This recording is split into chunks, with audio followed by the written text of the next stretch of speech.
ধন্যবাদ, খুব সুন্দর প্রশ্ন করেছেন।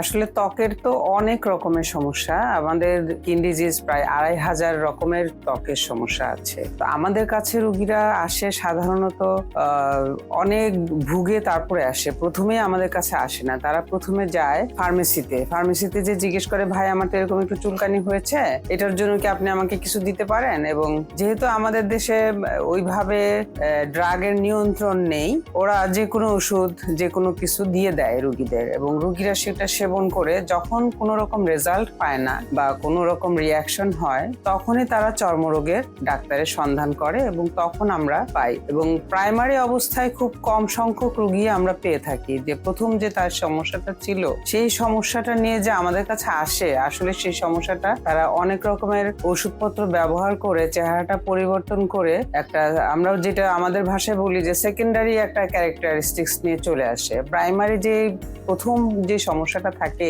সেই সমস্যাটা নিয়ে রোগী আমরা খুব কম পেয়ে থাকি। এই জন্য আমাদের কাছে যখন আসে তখন আমরা সেটাকে প্রপারলি ডায়াগনোসিস করে ট্রিটমেন্ট দেওয়ার চেষ্টা করি।